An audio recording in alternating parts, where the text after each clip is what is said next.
E hoje, mais uma vez nessa noite, nós temos a alegria de ter conosco aqui o doutor Alexandre. Ele que é cirurgião vascular, está aqui com a gente. Vamos aplaudir a Jesus pela vida dele. Vem aqui, doutor. Um queridão. Ele com sua esposa. Já batemos um papo ali. O cara, gente boa demais, rapaz. Eu esperava que era um velhinho assim, sabe? Achei que era um velhinho de bigode. Aí chegou o cara ali. Batemos um papo, foi muito bom. Doutor, sinta-se em casa. Essa igreja, assim, você olhando daqui, você vai ver, é tudo gente boa, ó. Todo mundo quer cuidar da saúde. Você pode pegar pesado, amém? Tem gente que não fala, só faz assim. Escute uma coisa. As maiores verdades que você precisa ouvir, você no fundo não quer ouvir. Mas é importante você abrir seu coração, amém? Vamos orar aqui pelo doutor Alexandre. Estenda suas mãos para cá. Jesus, obrigado pela vida dele. Sinto no coração dele, Pai, um homem de honra, uma força, uma coragem. Ele é um desbravador. Obrigado, Deus, porque o Senhor trouxe eles aqui. Eu quero abençoar a vida, a família, a casa e os dias que ele está vivendo. Eu vejo Jesus realmente como o encontro de Paulo na estrada de Damasco. Jesus, que o coração dele seja iluminado nessa noite, que as palavras que fluam do espírito dele possam tocar o nosso espírito e que possa haver grande transformação, em nome de Jesus, amém. Obrigado, querido. Boa noite, família. Tá bom, achei que o pastor ia sair, vocês iam desanimar. Parabéns. Eu queria agradecer muito especial a Dani, nossa amiga que fez o convite para a gente vir aqui, ao pastor Daniel, que nos recebeu com muito carinho, e a todos vocês que estão aqui. Parobé é muito especial para mim, que foi a cidade que eu comecei a trabalhar aqui há 20 anos atrás. Então já encontrei alguns pacientes, deve ter mais gente aí que me conhece, né? Meu nome é Alexandre, já foi dito, e a gente vai falar sobre vida abundante, tá? E aspectos da saúde da vida abundante. Eu tive um probleminha técnico aqui para passar as imagens, mas meu amigo Marcos ali conseguiu resolver com muita maestria o problema. Coloca o primeiro, Marcos. Perfeito. Vida abundante, aspectos da saúde. Pode passar o próximo. Pode passar, Marcos. Aí. Sem saúde não há abundância. Por quê? Porque se a gente não tiver saúde, aquele antigo ditado é verdadeiro. Sem saúde a gente não é nada. Eu mesmo, uns 10 dias atrás, aí, tive Covid. Eu não tive durante a pandemia toda. E agora, do nada, não fiquei mal, mas tive que ficar recluso em casa. Então, eu perdi a minha saúde por alguns dias. Isso foi muito ruim para mim. Então, a gente não tem como ter abundância sem ter a saúde, sem cuidar dela, né? Nós precisamos da saúde. Não adianta a gente ter tudo alinhado. No momento que a gente perde o equilíbrio, o nosso corpo está sempre buscando o quê? Uma coisa que chama-se homeostase. Ele busca sempre estar em equilíbrio. No momento que essa homeostase é perturbada, nós saímos do prumo. E aí o nosso corpo começa a lutar para recuperar o equilíbrio. Isso é uma coisa que foi dado a nós como dom de colocar o equilíbrio. Só que nós temos que cuidar porque às vezes nós estamos fazendo coisas que perturbam o nosso equilíbrio. Próximo. O conhecimento liberta. Por coincidência, eu estava conversando com o pastor Daniel ali na mesa. Eu juro para vocês, a gente não convidou, eu conheci ele hoje. Mas as nossas ideias fecharam tanto que várias coisas que ele falou para vocês aqui agora, antes, eu já tinha colocado aqui. Então, sim, o conhecimento liberta. Então, aqui a gente está para compartilhar conhecimentos, tá? Eu vou passar o meu e certamente quando a gente fala para várias pessoas, a gente sempre termina tendo um retorno. Sempre que a gente fala para muitas pessoas, a gente volta diferente de quando a gente chegou. Então, quando vocês tiverem oportunidade de falar para pessoas, de ensinar alguma coisa, não percam essa oportunidade. Façam isso também, porque isso aí é uma troca. Vocês entregam, né? Mas a vida, Deus devolve para nós.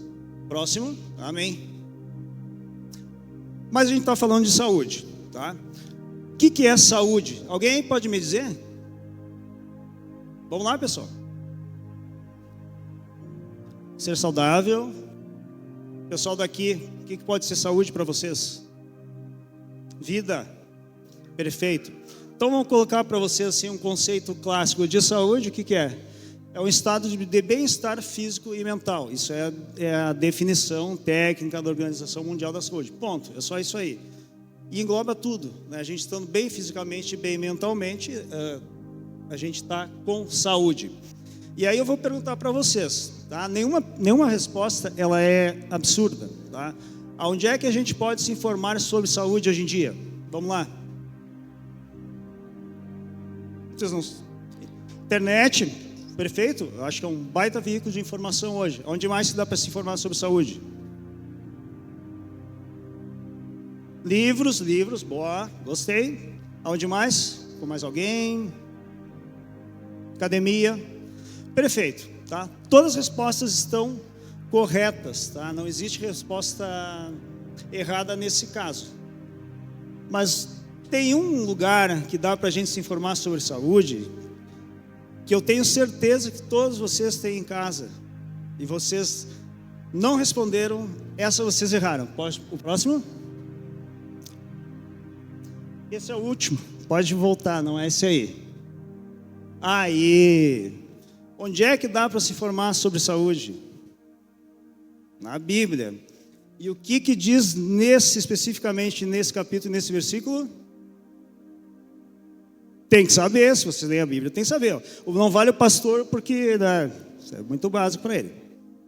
Ali diz que o homem foi criado por Deus à sua imagem e semelhança, né? Por que ele foi criado à imagem e semelhança? Certamente porque Deus tinha um plano, tem um plano para o ser humano aqui na terra, né? Ele não teria feito a imagem. Por que somente nós somos a imagem e semelhança do Criador? Tudo tem um motivo, tudo tem um propósito. Passo o próximo.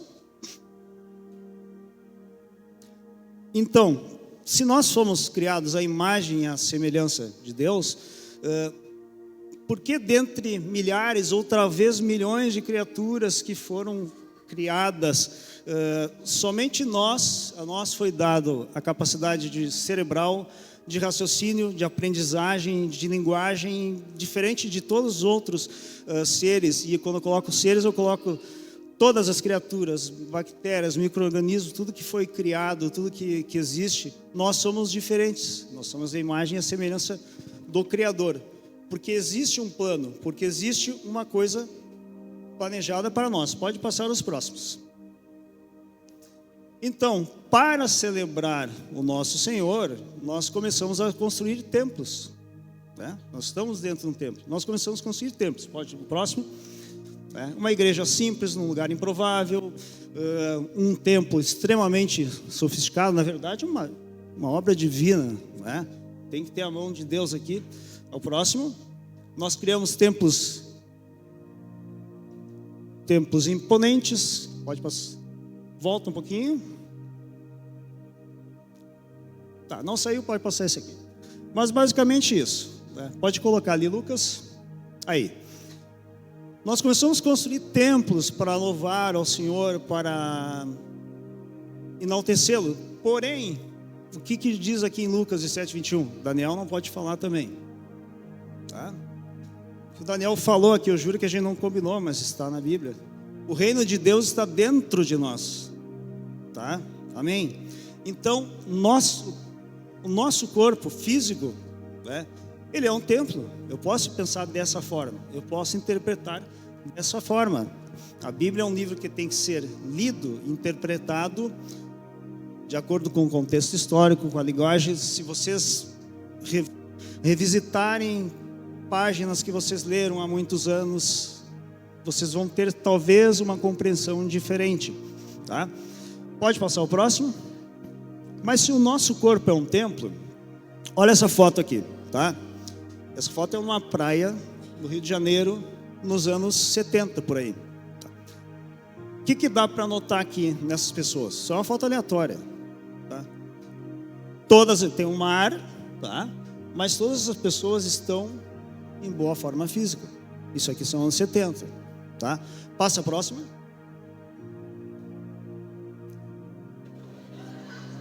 Então, juro para vocês, não é brincadeira, né? Isso aqui é uma coisa séria, tá? Então, aí a gente pensa o seguinte: aonde é que a humanidade se perdeu? Onde é que nós nos perdemos? Tá? Porque nos anos 70 nós tínhamos aquela situação. Agora nós temos essa. A população aumentou de peso. Pode passar o próximo? Por que nós aumentamos de peso? Tá? Existem várias teorias, tá? Mas a gente tem que pensar o seguinte: do que as pessoas morrem hoje em dia? Pode passar o próximo? Bom, isso é da Organização Mundial da Saúde. Isso aqui é uma estatística mundial, tá? Cada país modifica um pouquinho, mas é muito parecido. Então, assim, ó, tudo que está escrito ali DCNT são doenças crônicas não transmissíveis, quer dizer, a gente não adquire, a gente forma elas certamente pelos nossos hábitos. Então, primeira causa de morte no mundo, doenças coronarianas, depois vem o derrame, depois vem a doença pulmonar obstrutiva crônica, também a doença crônica não transmissível. Olha aqui, câncer de traqueia, infecções de trato respiratório. Essa é uma doença crônica, vamos dizer, pega pelo contágio, mas a gente pode ter fatores predisponentes. Depois é tudo doença crônica não transmissível: diabetes, cardiopatia hipertensiva, mal de Alzheimer, demências, câncer de esôfago. E por último, acidentes rodoviários, que são doenças, uma causa de morte crônica, não é doença crônica não transmissível, mas pode ser causada por uma coisa que às vezes as pessoas usam. Tá? Pode passar? Próximo.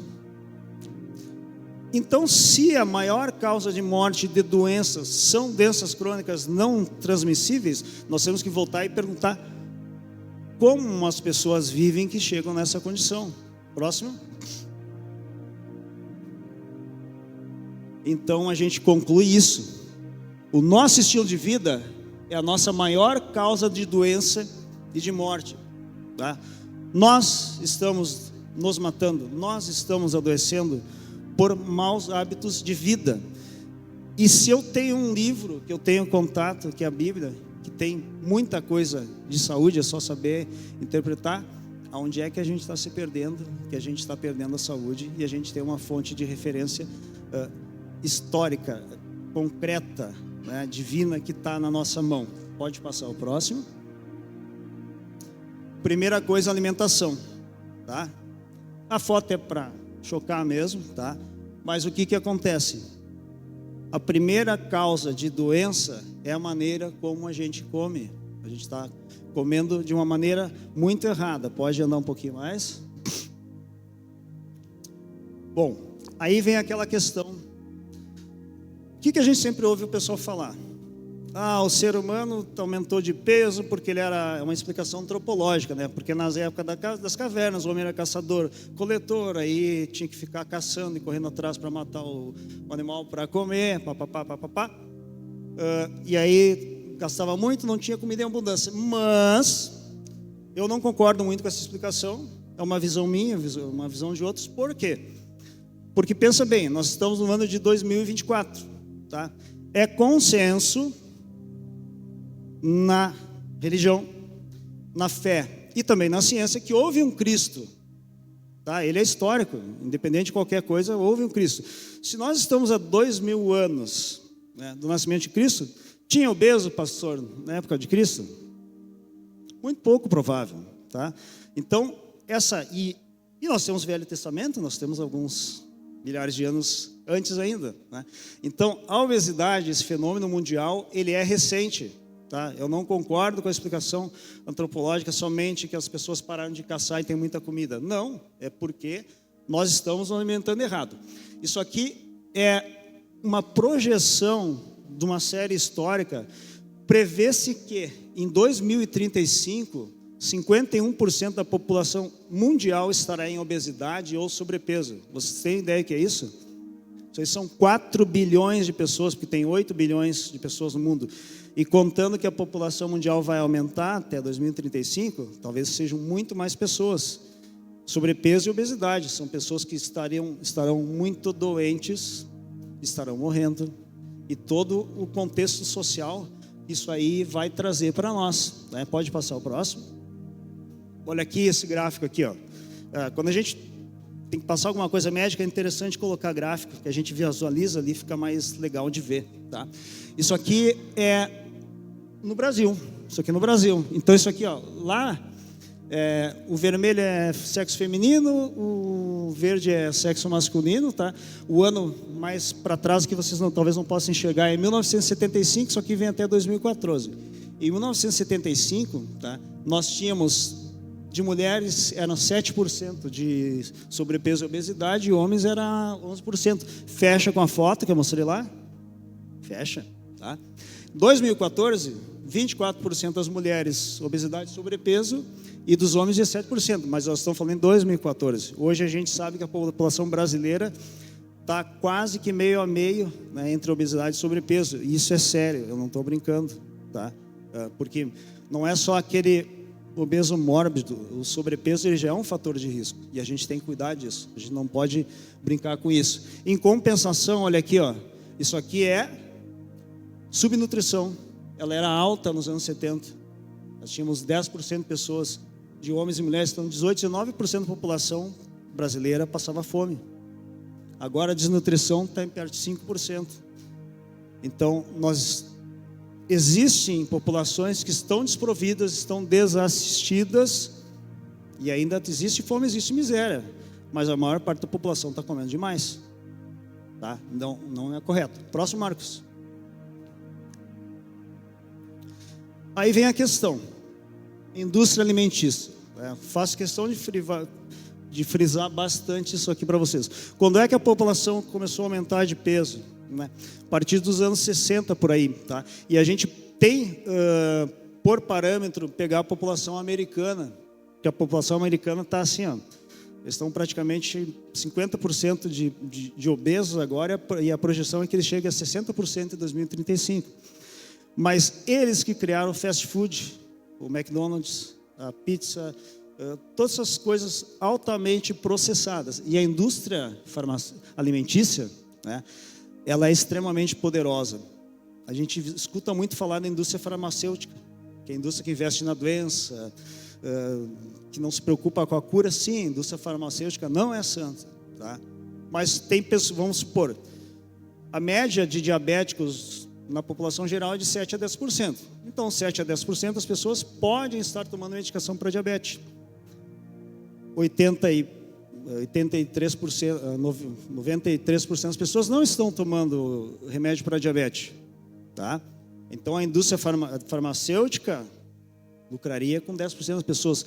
Agora, a indústria alimentícia, todos comem. Então, é 100% das pessoas que podem ser vítimas dessa indústria. E, normalmente, é colocada sempre com a indústria farmacêutica. Não, quem mais mata é a indústria alimentícia, tá? Elas investiram muito na doença. Quando surgiu o hambúrguer lá nos Estados Unidos, os fast foods, tá? Ele tinha um tamanho, não sei dizer em gramas assim, mas vamos supor que era 100 gramas um McDonald's. Vamos botar o McDonald's aí como padrão. Hoje a gente sabe que ele já está em 300 gramas. Então eles notaram que é o seguinte, quanto mais eu dava comida para o pessoal, mais o pessoal aumentava de peso. Quanto mais o pessoal aumentava de peso, mais eles ficavam viciados na comida. O objetivo da indústria alimentícia é viciar vocês na comida, tá? Por quê?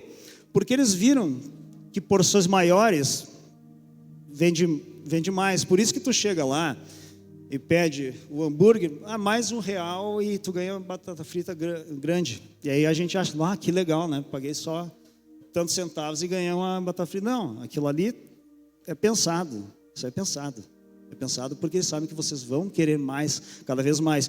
E eles também descobriram mais outra sacada, que não é que eu não vou dizer que é genial porque faz mal para nós, né?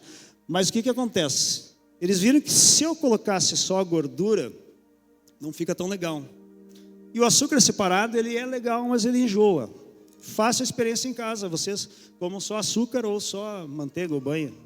Agora, se misturar creme de leite com açúcar, tá? Fica viciante. Por quê? Porque vai ter uma liberação muito grande de neurotransmissores, serotonina, de dopamina, e aí vocês começam a viciar. Então, todas as alimentações superprocessadas, eles têm muita gordura e muito açúcar junto, mesmo que seja uma comida salgada. Para quê? Para que você vicie nessa comida, né?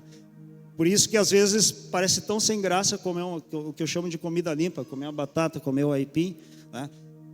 Parece muito mais prazeroso comer aquela comida gordurosa, cheia de porcarias. Por quê? Porque foi feito e pensado para tu viciar. Tá? Eles estudam a neurofisiologia, a neurociência como a gente estuda. Tá? E a grande questão é que todos comem. Então, ela é muito poderosa. Se a indústria farmacêutica ela é bilionária, essa aqui é trilionária. É um negócio assim, ó, estratosférico, o poder que eles têm, o poder de pagar propaganda, o poder de te induzir a comer, o poder de te induzir a beber. Tá? Isso a gente tem que ter em mente. Tá? Próximo. Bom, aqui é o seguinte, só para vocês verem aqui, ó. A gente tem uma questão aqui que eu gostaria até de colocar para vocês. É um pouco assim, romantização da obesidade. Mas o que acontece assim, ó? Vocês devem ter noção, tá, que existe uma pauta, agora vou entrar um pouquinho na política, azar, tá? Uma pauta progressista que está focada na destruição dos valores judaico-cristãos da nossa sociedade. Tá? Então, é aquelas pautas assim, mais ou menos em cima de aborto, de desestruturação da família, tá? E junto entra isso aqui, romantização da obesidade. Isso aqui é uma radiografia real, se não uma pessoa obesa. Por dentro tem um corpo pequeno ali, tá? Não é uma pessoa que está nessa situação, ela não é diferente das outras pessoas. Ela só está doente e a gente tem que pensar na obesidade como uma doença. Tá? Às vezes a pessoa não está acima do peso, ela não está naquela situação exatamente porque ela quer. Ela não conseguiu se libertar daquilo, mas tem que ser tratada como doença. Tá? Olha aqui, ó. Se olhar com atenção, os ossos das pernas estão curvados. Por quê? Porque estão curvando com o peso. A coluna cervical está sofrendo, a coluna lombar está sofrendo. Tá? E aí se romantiza. Essa imagem aqui eu quis colocar, minha esposa disse, não coloca lá, porque daqui a pouco vai pegar mal, mas não é. Quem é que são as maiores vítimas, normalmente, dessa romantização da obesidade? As mulheres, tá? Porque se uma mulher cuidar do peso, praticar exercício, tá? E fisicamente, esteticamente, ela ficar melhor, vão dizer que ela é escrava do homem, ela é escrava do patriarcado, porque ela está se rendendo à ditadura da beleza e todas aquelas coisas. E daí, daqui a pouco, a pessoa que é doente, que deveria ser cuidado, aí ela vai estar, ela é empoderada, ela lacrou, ela está certa, ela tem que ter a liberdade, as pessoas têm que aceitar. Não, nós podemos normalizar a obesidade, assim como nós não podemos normalizar a destruição da família. Tá? A gente tem que fazer o seguinte, a gente tem que acolher essas pessoas que estão nessa situação, assim como a pessoa que está passando fome, a pessoa que está obesa, ela deve ser acolhida, tá? Porque ela está doente. A obesidade é uma doença, tem CID, tem código de doença. Tá? Não é uma coisa que a gente tem que... Daqui a pouco vão cada vez aumentar o tamanho das roupas, vão aumentar o tamanho das cadeiras e está tudo certo. Não, não é por aí. Próximo. Bom, e onde é que a gente pode buscar conhecimento para melhorar a nossa alimentação? Aqui. Tá? Como eu falei para vocês, se a gente souber interpretar, está tudo ali. Tá? Quando Deus criou o mundo, Deus deu aos homens todos os vegetais, cereais e frutos com alimentação. Depois do dilúvio, Deus também deu os animais com alimento. O que a Bíblia está dizendo para vocês? Isso aqui é Gênesis, né? 1:29, 9, 1:3, tá? Que uma alimentação variada de frutas, vegetais e também de proteína de origem animal faz a base de uma dieta saudável. Tá? A gente não precisa... Talvez pode procurar na internet, não tem problema, mas vocês têm em mãos um instrumento para melhorar a saúde. Está ali, né? Talvez até muitos de vocês leram essa passagem e a gente não, às vezes não se toca, né? não interpreta. Tá? Próximo. Esses dois aqui, eu acho que neste ambiente eu não preciso falar muito, tá? Não creio que alguém tenha problema com isso aqui, nesse recinto. Porém, nós temos que pensar nos outros. Então, assim, o que eu vou passar para vocês é para servir de argumento para vocês ajudarem as outras pessoas. Né? Daqui a pouco vocês podem ter um irmão, um tio, um parente, um vizinho que tem problema com essas substâncias. Tá? E daqui a pouco ele não tem a mesma fé que vocês e não consegue se livrar disso. Então, primeira coisa assim, ó, cigarro. Não tem nada, não existe nada que diga que cigarro pode fazer bem, só faz mal. Isso aí não tem nem discussão. É câncer, é infarto, é morte. Não tem como achar uma coisa boa, tá? Mesmo que digam que a nicotina pode ser estimulante do sistema nervoso central, porque nós temos receptores que chamam-se nicotínicos, onde a nicotina pode se ligar, não é desculpa para fumar, porque a nossa indústria consegue isolar a nicotina, né? Mas não precisa, tá? Então, assim, cigarro não tem, tá? O álcool, na verdade, assim, ó, há alguns anos, houve até algumas pesquisas que poderia, talvez, doses moderadas poderia fazer bem, e o vinho poderia fazer bem. Pessoal, isso aí foi desculpa para beber, tá? O que aqui a gente sabe hoje, assim, não há dose segura para o álcool. Não existe, não tem como dizer isso, tá? Principalmente se esse uso for diário, se ele for continuado. Tá? Sim, ele faz mal, e não é só a questão do sistema nervoso, é câncer, é infarto, derrame, são muitas coisas que o álcool causa. Então, assim, o álcool não tem desculpa. Ah, mas lá na Bíblia diz que Deus partiu, Jesus partiu o pão, deu vinho aos seus apóstolos, tá. Pessoal, a gente tem que entender o contexto, tá? E ali ele já está dizendo, era um evento especial, tá? Era a Santa Ceia. Tá? Então não está dizendo na Bíblia que a gente tem que beber todos os dias, por isso que normalmente quem tem fé não bebe, tá? Não bebe, tá? Não é desculpa. E hoje nós temos evidências científicas de que não há dose segura para o álcool. Tá? Importante pensar assim, ó, a ciência não existe para se contrapor à religião. A ciência existe, a ciência é a ciência e a fé é a fé. Né? Eu tenho a minha fé e respeito a ciência. Então, essa questão de dizer que não pode ter ciência e ter fé ao mesmo tempo, isso aí também é conversa fiada, tá, pessoal? A gente pode ter as duas coisas ao mesmo tempo, são coisas diferentes, tá? A ciência não está aí para provar que não existe Deus, que não existe a fé. Não, a ciência está para quê? Principalmente para explicar os fenômenos naturais. É como nem, por exemplo, a física. Quem é que estudou física no colégio? O que é a definição de física? Estudo da natureza. Simplesmente os físicos, os teóricos, os grandes gênios cientistas, eles viram os fenômenos naturais que já existiam, já foram criados, e tentaram explicar através de formas matemáticas. Basicamente isso. Tá? Então, cigarro, álcool, não. Outra coisa que eu vou colocar, que daqui a pouco não é o caso de vocês, mas se alguém, para vocês terem argumento para conversar com as pessoas, maconha. Tá? Não, por quê? Porque nós conseguimos, a indústria consegue isolar o princípio ativo desse tipo de substância, que é o que pode ajudar em algumas doenças degenerativas cerebrais e para dor. Eu não preciso fumar, a indústria isola o óleo, isola o canabidiol, isola o THC, isola o DHC, então não precisa. Então tudo isso são desculpas para que exista o uso, que exista o vício, porque essa indústria é poderosa. Próximo. Agora nós vamos fazer um pouquinho, falamos sobre alimentação, tem que cuidar. E a gente está falando aqui eu acho muito positivo esse movimento que vocês têm aqui. Tem um dia de treino, muito legal. A gente treina 5, 6 vezes por semana até se deixar. Isso é importantíssimo para a manutenção da saúde de vocês. E eu começo assim pelo sedentarismo infantil. A gente começa lá na base. Hoje, onde é que as crianças estão hoje? Na tela. As crianças não brincam mais na rua. Esse dia eu estava com a minha esposa, a gente não lembra onde é que a gente estava, né, nega? E a gente passou na rua, nossa, quanta criança brincando, não se vê mais isso hoje. E a gente não vê mais. Daqui a pouco em Parobé até tem alguns bairros que a gente consegue ver, mas normalmente não tem mais criança na rua. Elas estão na tela, então a gente tem que tirar.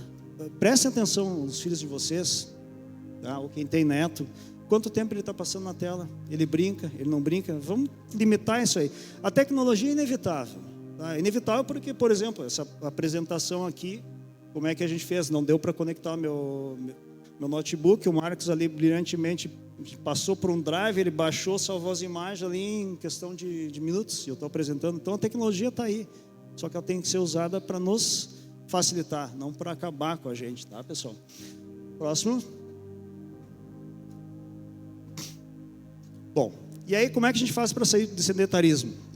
E aí a pessoa que não é forte, que não tem fé, não tem vontade, mas é difícil praticar exercício, porque tudo é difícil, eu não tenho tempo. Para a ciência, para a Organização Mundial da Saúde, o que eu preciso para sair do sedentarismo?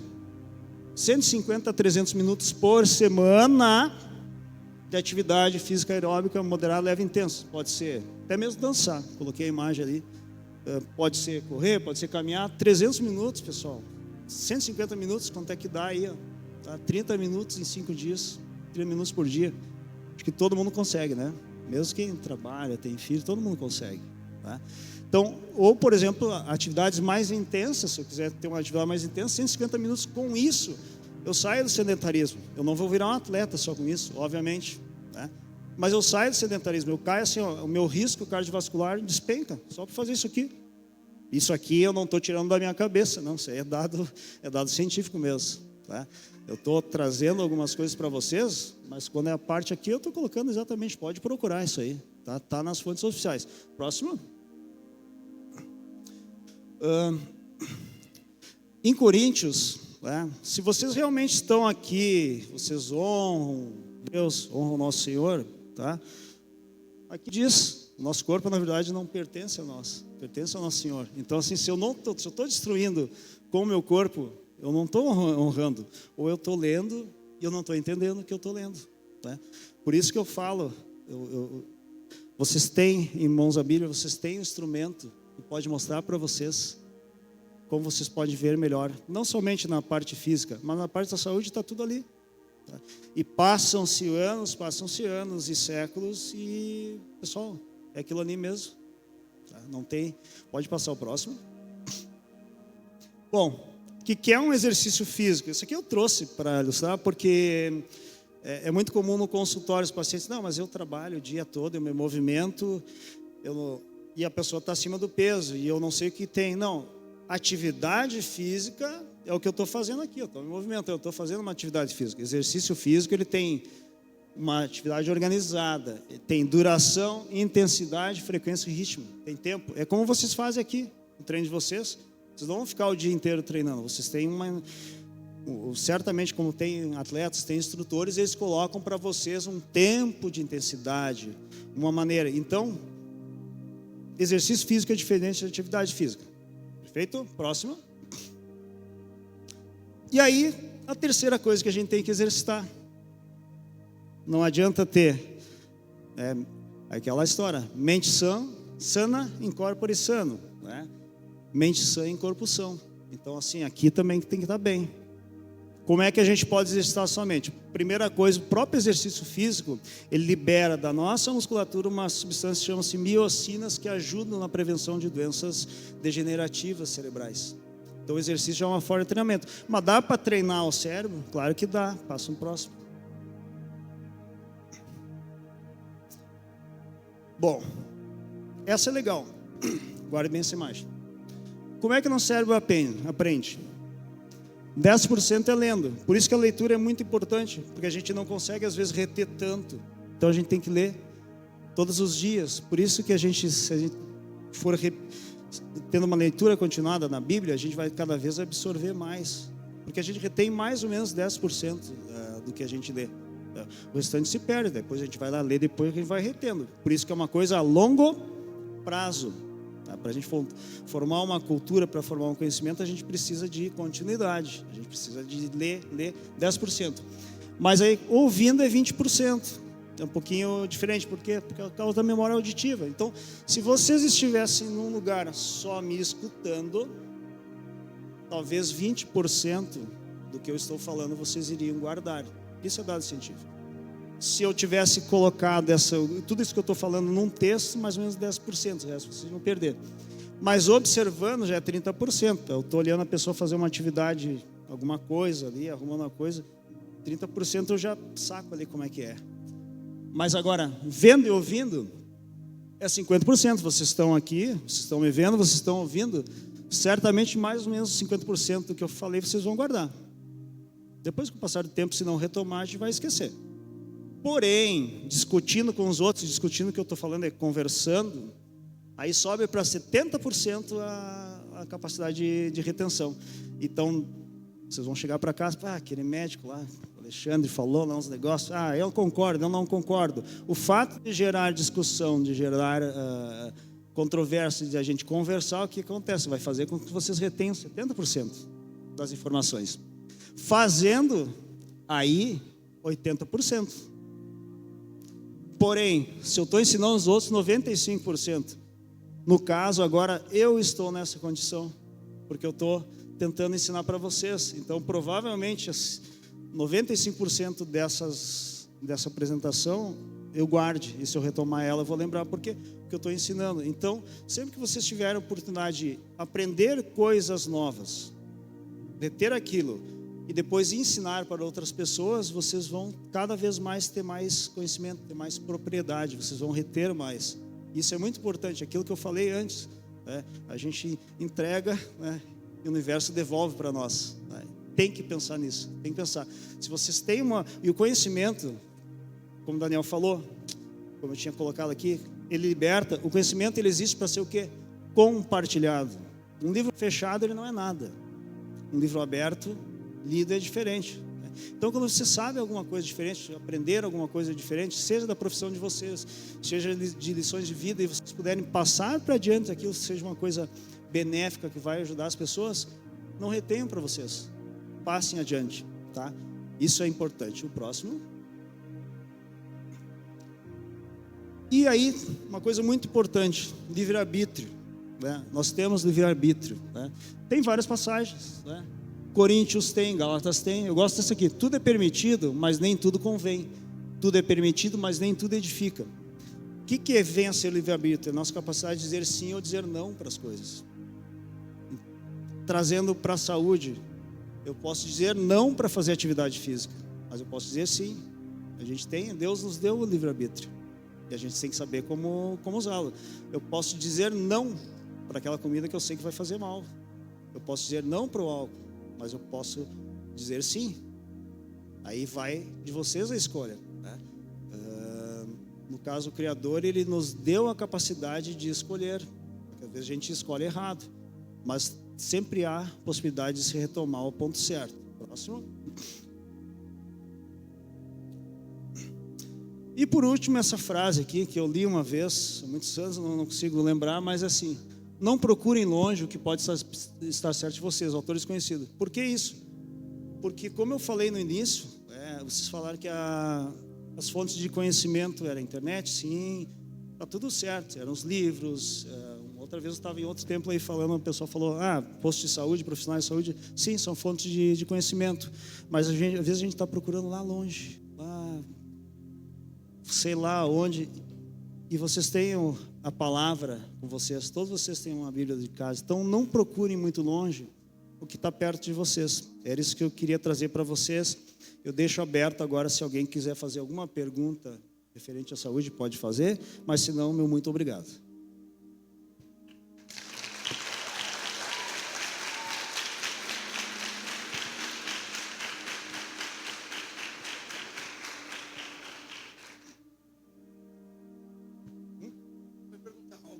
Pergunta para o doutor aí. Perguntas então. Faça uma pergunta. Fala, irmão, fica intimidado não. Deve ter bastante pergunta. Tem uma mão levantada. Fala, garoto, pergunta. Aproveita que o homem está aqui, irmão. Faça a pergunta aí. O outro microfone aqui, ó. Faça uma pergunta aí. Você não vai fazer uma pergunta depois eu que não vou responder você, irmão. Vamos lá, se tem uma pergunta, você levanta sua mão e já vai até você. Um de cada vez. Lá tem uma mão levantada, vai lá. Aqui, pode, ó. Ali. Eles vão fazer várias perguntas. Curioso, gostei. Eu queria saber quantas refeições mais ou menos é saudável fazer num dia. Excelente pergunta. Quantas refeições? Na verdade, não existe essa questão de tem que se comer 6 vezes ao dia, 3 vezes ao dia, 7 vezes ao dia. O que interessa é a quantidade total de calorias que tu ingere por dia e a qualidade dessa alimentação. Então, aquela história, tem que comer de 3 em 3 horas? Não tem. Tu pode fazer 3 refeições por dia? Pode. uma refeição por dia não é tão legal por causa do período prolongado em jejum, a não ser que tu queira fazer jejum por um motivo especial ou espiritual. Mas pode tranquilamente ter uma alimentação saudável com 3 refeições por dia, com 4. A questão de refeições muito fracionadas, por exemplo, para algum atleta que ele precisa de um alto aporte calórico, vamos supor, um atleta de triatlo, facilmente ele vai precisar de 6.000 quilocalorias, até 10.000 quilocalorias por dia. É muito volume de comida, porque é comida limpa, se for de gordura é diferente.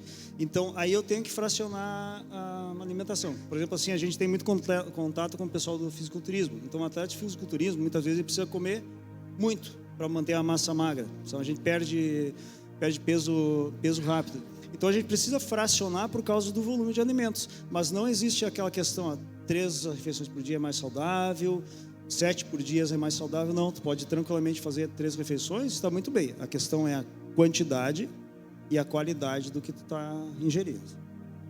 Doutor, aqui a Daia tem uma dúvida a respeito do Alzheimer. A questão do Alzheimer, existe uma alimentação propícia a vir a ter Alzheimer, ou mesmo uma forma de vida que evite ou que traga mais facilidade, né, Alzheimer? Perfeito. O Alzheimer é uma doença degenerativa crônica. É uma doença muito triste mesmo, porque o paciente, quando ele chega nos estágios finais, quem tem que ser cuidado é a família, mais do que o paciente, porque a família tem que entender que aquele pai, aquela mãe que está, ele já não está mais exatamente aqui a mesma pessoa. O corpo físico está, mas a mente dela está totalmente diferente. O que a gente sabe?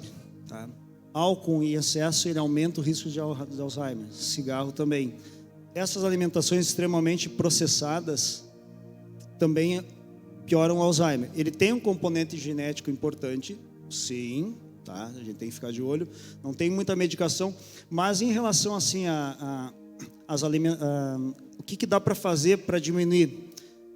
Quando eu falei ali em treinar o cérebro, sim, é comprovado, por exemplo, que pessoas que leem mais têm menor incidência de Alzheimer. O mecanismo exatamente não é conhecido, mas se sabe sim que a leitura, por isso que eu falo que as pessoas devem ler, de preferência qualquer coisa, mas que sejam coisas de conteúdo, e principalmente filosofar é uma maneira de treinar o cérebro. Jogos que usem muito raciocínio ajudam bastante. Então, tudo que envolva matemática, que envolva esse tipo de coisa, estimula o cérebro e previne. Por exemplo, xadrez, dama, até jogo de cartas mesmo, que tu tem que usar a tua capacidade matemática, vai te ajudar a diminuir o Alzheimer. E tem outras coisas, por exemplo, aqui, o pessoal, a turma estava tocando aqui, tá? Música é uma das coisas que mais estimula o cérebro.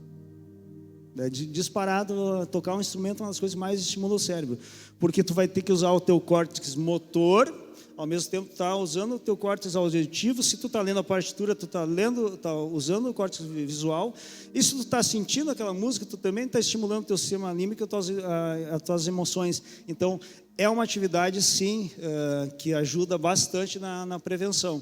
Tá? Não tem um segredo, porque a coisa ela pode ser multifatorial, mas são todos esses cuidados. E música é muito bom, falo disso porque eu sou músico também, então é legal. Ô doutor, em questão da gordura visceral, se der para dar uma explanada maior, que o pessoal, gordura visceral em si. Tá. O que é a gordura visceral? É aquela gordura que existe. Onde é que tem mais gordura visceral? A gente acumula mais na barriga, dentro dos órgãos. Qual é o maior exemplo? Assim, é aquela barriga que a gente diz do tomador de chopp. O cara tem as perninhas fininhas, um barrigão. Tá? E se tu pegar no subcutâneo dessa pessoa, tu vai ver que ele não é exatamente gordo por fora. A gordura está dentro. Dá para dizer assim, com perdão da expressão, está no meio das tripas. Tá entre o intestino. Isso é gordura visceral. E essa é a gordura que mais faz mal, porque essa é a gordura que vai entupir as artérias do coração, que vai dar o infarto, vai entupir do cérebro, vai dar o derrame. E como é que a gente pode saber se tem gordura visceral aumentada? Existe exame, uma tomografia, até existe um exame que chama-se DEXA, que ele mede exatamente a gordura visceral. Mas dá para fazer uma coisa muito simples, é a relação cintura-quadril. né? A gente mede a cintura do paciente, mede o quadril. Quando a barriga está muito grande em relação ao quadril, o quadril está pequeno, é porque essa gordura é visceral. É diferente, por exemplo, assim, o padrão de gordura feminino. As mulheres, naturalmente, por os hormônios delas serem diferentes, elas têm mais gordura na região do glúteo, da pelve, da coxa, mas a cintura é fina. Então, essa é uma, vamos dizer assim, essa é uma distribuição de gordura que, se aquela relação cintura-quadril estiver correta, ela é saudável. Ninguém tem que ser um esqueleto, não é nada disso que eu tô falando. Mas a gordura visceral, o típico assim é aquela barriga que a gente diz que é barriga de cerveja. É muito comum pessoas diabéticas desenvolver esse tipo de gordura. Então, não quer dizer que se a pessoa estiver acima do peso, ela necessariamente vai ter a gordura visceral aumentada. Mas a gordura visceral é a gordura que está lá dentro. No fígado também acumula gordura, que a gente chama de esteatose hepática, mas é o fígado gorduroso. A pessoa aumenta de peso, aumenta a gordura do fígado, isso aumenta enormemente o risco de morte, de problemas. Nós tivemos uma pergunta a respeito de problemas cardíacos e a relação do cardíaco com o exercício físico. Existe algum tipo de exercício bom, mais apropriado? Perfeito. Em relação à doença cardíaca, tem duas situações. Eu posso ter uma doença cardíaca que eu tenho uma limitação na função cardíaca, vamos dizer, o coração não tem força para mandar o sangue. E eu posso ter também uma doença cardíaca que a gente chama de doença isquêmica, quer dizer, tem umas artérias lá no coração que estão entupidas. A pessoa com doença cardíaca pode realizar exercício? Deve. Tá? E que a gente precisa saber, em primeiro lugar, na relação da doença cardíaca e qual é a capacidade funcional dessa pessoa. Por exemplo, você já deve ter visto pessoas assim, aquela pessoa que ela está falando aqui com vocês e ela está ofegante. Isso é uma pessoa, se é por causa cardíaca, ela é uma função cardíaca que ela está com dispneia para falar, já é uma função cardíaca um pouquinho limítrofe. Então ele vai ter que começar com os exercícios de intensidade muito moderada. Eu tenho que cuidar para não aumentar a frequência cardíaca desse paciente, mas é interessante que ele faça exercício. Se o paciente tem doença que a gente chama isquêmica, aquela pessoa que tem angina, tem dor no peito, tem que cuidar basicamente da intensidade do exercício. Esse é o cuidado da doença cardíaca. A doença cardíaca ela só vai ser uma contraindicação para o exercício quando o paciente, a pessoa, ela já está, por exemplo, ela está na fila do transplante cardíaco. E mesmo assim ainda pode ser que precise fazer. Ou, por exemplo, se o risco de ele ter um infarto, ele é muito grande e até a própria doença cardíaca dele limita. Mas existem maneiras de trabalhar com esse paciente, tu tem como melhorar muito ele com exercício. Pode fazer, só que tem que ter esse cuidado. Aí, claro, aí a gente já precisa de um especialista e vai precisar de exames, por exemplo, um ecocardiograma, para saber qual é a função cardíaca desse paciente. Mas ele pode sim fazer exercício de acordo com a sua capacidade. Isso é inegável. Outra coisa, não é exatamente o que tu falou, idosos fazendo exercício, pode ou não pode, principalmente exercício de peso, de força, musculação, é a população que precisa fazer exercício de força e de peso. Por quê? Porque qual é a primeira coisa que a gente faz quando aprende a andar? Olha esse menino aqui, o que ele fez? A primeira coisa, ele aprendeu a fazer força. Ele não ficava em pé antes porque ele não tinha força nas pernas. Por isso que o homem normalmente caminha perto de 1 ano de idade, a mulher um pouquinho depois, é por aí. Por quê? Porque não tem força nas pernas. Então, a primeira, vamos dizer assim, a primeira valência que nós adquirimos é a força muscular, que Deus nos deu, fez dessa forma que nessa idade a gente consegue. E aquela valência que a gente vai perdendo com o passar dos anos. Né? Vocês podem notar, as pessoas de mais idade começam a perder, principalmente em quadríceps, ela tem dificuldade para levantar da cadeira. E um idoso, se tu submete ele a um programa de treinamento, e não precisa muito, daqui a pouco aquele idoso que não se levantava da cadeira sozinho, em poucos meses ele está totalmente independente. E o que é a diferença disso? É a dignidade da pessoa. Uma pessoa que não consegue levantar da cadeira sozinha, é uma situação, ela está dependendo de outra. Mas no momento que ela já consegue levantar e ficar em pé sozinha, é outra vida. E isso aí pessoal, é simples de fazer, é muito simples. Então, assim, linkando com aquilo que falasse da função cardíaca, exercício principalmente de força, o pessoal às vezes tem um pouquinho de preconceito de fazer força, Força é o que a gente tem que tentar preservar até o último dia, até o último suspiro. É o que a gente precisa. Isso vai nos dar realmente sim, a dignidade no final da vida. Boa noite, doutor Sérgio. Concordamos, depois da apresentação do doutor aí, que a obesidade ela chega a ser uma doença, certo? Certo. Dentro disso também tem a questão do vício alimentar. O vício, porque eu percebi na apresentação do doutor ali que muitas vezes o doutor comentou sobre o fato de aquela alimentação te produzir algum prazer, te produzir... O doutor teria alguma dica, alguma instrução para a gente poder estar trocando esse vício que engloba a alimentação, que traz tanto mal quanto qualquer outro vício, dos jogos, do álcool, das drogas. O senhor sugeriu ali também a maconha, que é um vício que traz mal à saúde. O senhor teria alguma dica para nos propor, para podermos estar trocando esses vícios alimentares de má alimentação, que possa estar nos ajudando? Porque quer queira, quer não, por ser um vício, por trazer um prazer, a dificuldade de mudar esse hábito, tanto alimentar, quanto do álcool, quanto da droga, ele se torna grande. O senhor teria alguma dica? Perfeito, genial a tua colocação, genial mesmo. Sim, pode ser considerado um vício, por quê? O que acontece com o nosso cérebro? A gente tem vários mediadores químicos, tá, no cérebro que nos dão aquela questão da recompensa. Então a gente tem assim, tem noradrenalina, tem uma coisa chamada serotonina e tem uma coisa que ajuda no vício, chama-se dopamina. Tá? E o que é a dopamina? A dopamina, ela na verdade, ela é a antecipação do prazer. Tá? Vamos supor assim, vocês gostam de vir aqui. Quando vocês estão para sair de casa, vocês estão com a dopamina elevada. Quando vocês chegam aqui, vocês encontram o pastor, encontram a família, aí vocês baixam a dopamina, vocês liberam a serotonina. E é mais ou menos, exatamente esse raciocínio do que tu falaste. Tá? Aí por que a comida vicia?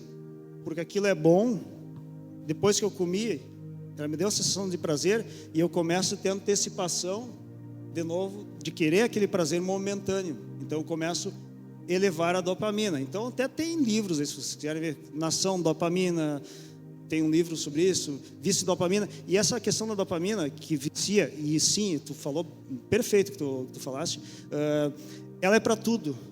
É até assim, até para, tu faz uma postagem no Instagram, aí tu tem uma curtida, daqui a pouquinho tu vai lá e tu olha, já deu 10 curtidas, já deu 50, deu 1000 curtidas, meu Deus, eu sou o cara. Por que a gente tem essa questão de verificar? Isso aí é vício em dopamina. O que a gente pode fazer para melhorar isso aí? Sim, trocar exatamente o que ele falou. A gente tem que trocar essa sensação de... Primeira coisa, a gente tem que ter disciplina. Essa é a grande chave. Tá? A gente tem que saber que as recompensas momentâneas, elas são somente momentâneas. Tá? Isso aí serve para álcool, cigarro, droga, sexo, pornografia, tudo isso. Tá? É uma sensação de prazer momentâneo. Tá? O que a gente tem que fazer? Disciplina. Segunda coisa, trocar por coisas que sejam tão dopaminérgicas, mas que sejam saudáveis. Aí entra o quê? Aí entra o exercício físico. Tá? Quem pratica exercício físico aí sabe, quando tu vai e faz aquele treinão, faz aquela partida, faz aquela luta, acho que tu que é lutador, né? O que acontece? Sai com aquela sensação. Primeiro tu tenta a antecipação, depois tu libera a serotonina, então tu sai com aquela sensação de bem-estar. Então nós temos que simplesmente trocar a atividade, e nesse ponto aí vem a questão da resiliência, da disciplina. Não tem muito mistério, não tem muita invenção. Tu tem que simplesmente trocar aquele vício, principalmente pela atividade física. Se eu poderia dizer uma coisa, é uma coisa que mais vai te dar essa liberação de dopamina, essa sensação de recompensa, e daqui a pouco, aos poucos, tu vai tirando o vício do açúcar. Outra questão, outra estratégia que se faz é simplesmente diminuindo a quantidade dessa comida. Eu gosto de usar o termo comida suja por comida limpa, e daqui a pouco tu vai ver que a comida limpa ela é tão prazerosa quanto aquela comida ruim. Tá? Mas perfeito, é brilhante o teu raciocínio. Parabéns. Bom, teria aqui quase 40. Mas o pastor me falou então ali para a gente finalizar com mais umas 3 perguntas, tá?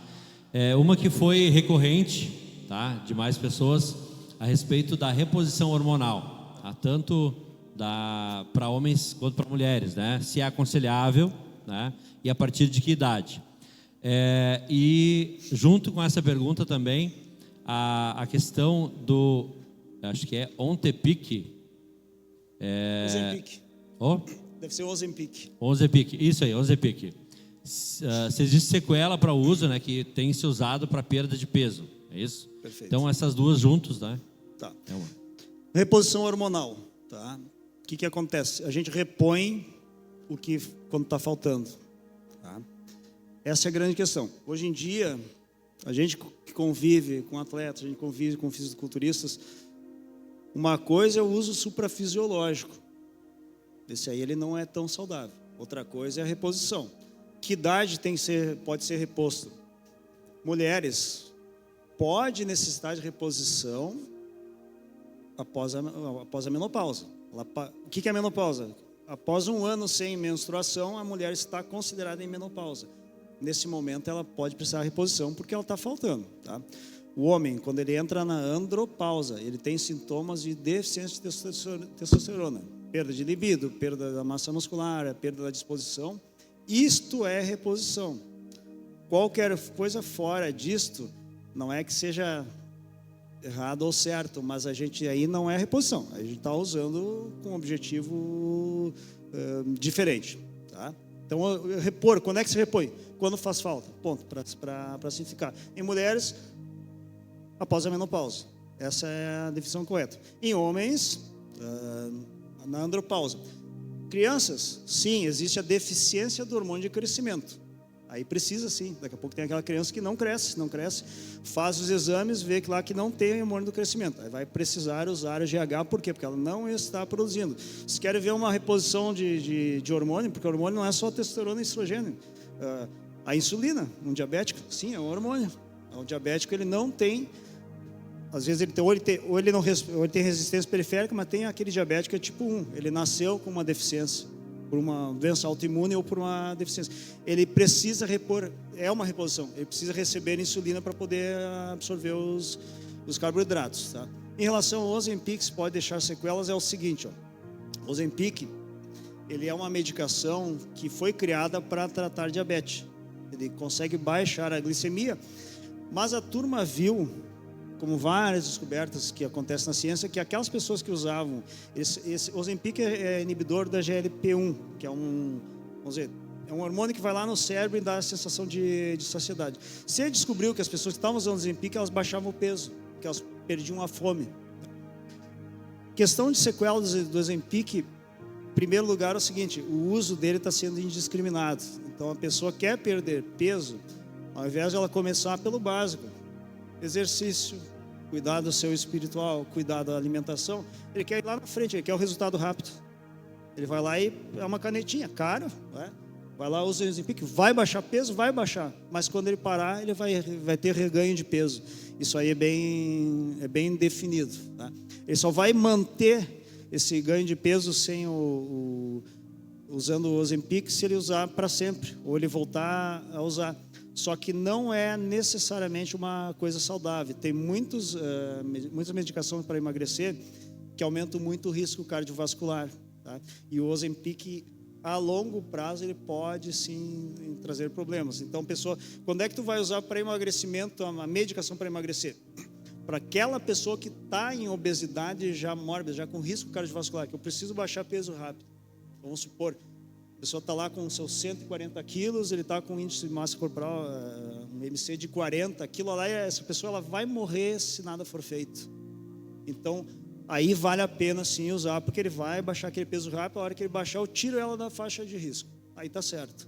Tá? Do contrário, em relação a peso e alimentação, turma, olha só, ó família, é disciplina, não adianta. Tá? É como a fé, como qualquer coisa. É o exercício, é o cuidado constante de alimentação. E o cuidado com a alimentação é o que eu digo para você assim, ó, não é uma prisão, na verdade, tu pode comer e bastante. Se vocês forem ver as pessoas que são atletas aí, eles comem, o atleta come muito, às vezes porque ele precisa comer muito, mas ele come as coisas certas. Então, a gente pode até um dia depois, mais para frente, falar um pouquinho sobre essa questão alimentar, porque eu gosto muito. Termina sendo dentro da minha área, porque muitas vezes vem o paciente lá, ele está com as pernas inchadas, ele tem varizes, mas o grande problema dele é o peso. E aí eu vou ficar dando medicação para as varizes, ele vai até fazer cirurgia, mas ele não vai melhorar nunca, porque a grande questão é o peso. Então, aquilo que eu falei antes, a gente está morrendo pela maneira como a gente come. E a alimentação saudável, correta, ela pode sim ser prazerosa. Toda dieta extremista, toda atitude extremista, ela vai ter um rebote.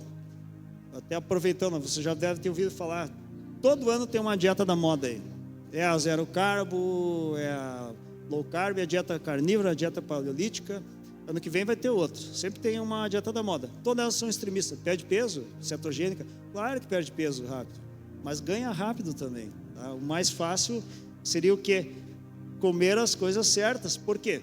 Porque está na Bíblia. Tá? O nosso corpo ele foi feito mais semelhança criador, ele é uma máquina perfeita. Nós conseguimos absorver carboidratos, nós conseguimos absorver proteínas, nós conseguimos absorver gorduras. Tá? Então a gente foi feito para receber todos esses alimentos. O pessoal tem muito medo de comer o carboidrato, tá? Que é a batata, que é o aipim, que é o arroz, que é o feijão, que é até o próprio pão. Tá? O pessoal coloca o carboidrato como vilão. Nós temos enzima para absorver carboidrato. A gente tem insulina, nosso corpo foi feito para receber carboidrato. Então, se não fosse assim, a gente não absorveria. Tá? E aí o pessoal inventa essas dietas extremistas. Vai dar certo por um tempo. Porque a grande questão assim é a disciplina. E como o pastor falou no início da pregação dele, vocês têm que visar lá na frente. O que vocês querem lá na frente? Tem que pensar vocês hoje, como é que eu vou estar daqui a 5 anos em relação ao meu físico e também ao meu espírito. Eu não posso pensar só no agora ou eu vou ficar bem para o verão. Aí eu vou usar o Ozempic, que é o mais comum, né? Projeto verão, tá? Então tudo isso aí quando vocês veem isso aí, eu fico muito indignado. Projeto verão, não, cara, é um projeto para a vida, tá? Não é só para o verão. Tá? Eu vou me cuidar agora. Entre Natal e Ano Novo eu perdi tudo que eu fiz durante o ano. Não, porque tu não fez nada durante o ano, tá, pessoal? Então a gente tem que pensar a longo prazo. Tá, eu vou fazer as últimas duas aqui, então. Já vou fazer as duas e aí deixo com o senhor, tá? Uma, na verdade, é um complemento de algo que o senhor já falou ali a respeito das varizes, tá? Explicando um pouco sobre alimentação, exercícios adequados e tratamento, tá? E se a má alimentação pode ter interferência para bem ou para mal na trombose. Perfeito. Vamos começar pela trombose, que é o pior. Tá? Má alimentação tem efeito na trombose, sim. Tá? Por quê? O que a gente sabe? Quando existe, isso é provado, tá?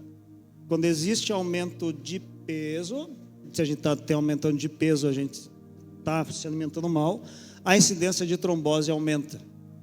É simples assim, é uma relação direta com o ganho de peso e a incidência de trombose. Então, a alimentação tem influência trombósica?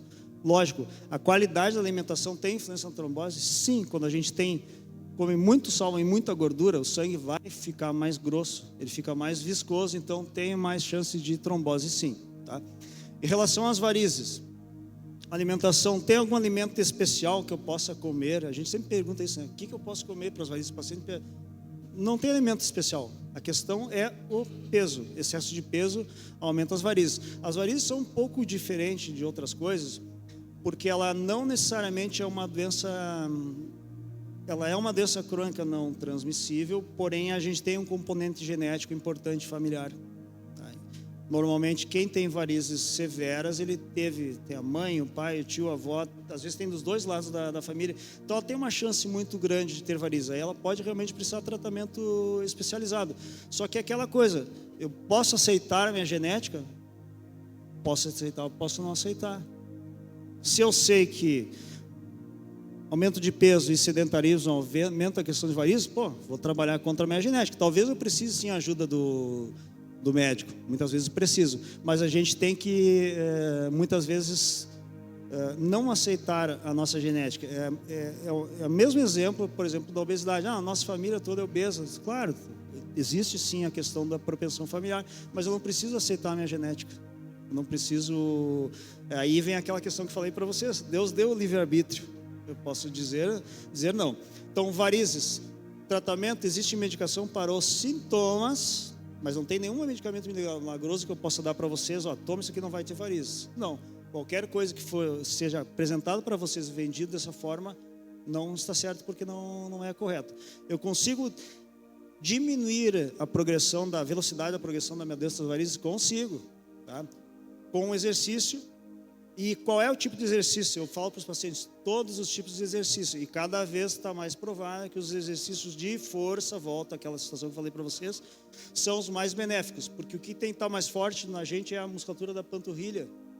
Esse é o coração periférico. Ele foi feito, nosso corpo foi feito dessa forma para vencer a gravidade. Então, quanto mais massa muscular tiver nas pernas, menos chances de varizes. Mas a gente tem um componente genético, sim. Às vezes precisa sim do tratamento especializado. Não sei se ficou alguma dúvida nessa questão. Se não, obrigado aí, pessoal.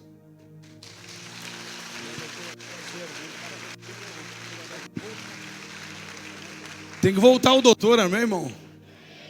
Pergunte para o doutor. Nós descobrimos uma coisa aqui. Nós já temos uma fome de atleta, né? Você entendeu? Você tem fome de atleta. Só não tem o corpo de atleta ainda. O doutor falou ali, né? O atleta tem fome. Tem uns que pensaram assim: eu tenho a fome de atleta. Você que fez a pergunta e não foi respondido, nos perdoe por conta do horário, mas você pode perguntar depois. O doutor vai estar aqui com a gente. Quer que ele volte? Vamos trazer o doutor de novo. Grato, muito obrigado mesmo. Fomos extremamente... Você foi abençoado nessa noite? Fomos muito abençoados, aprendemos demais. E com certeza vai ter que voltar. Já vamos deixar alinhado você voltar. Obrigado, gratidão. Vamos ficar em pé então? Nossa equipe pode vir aqui.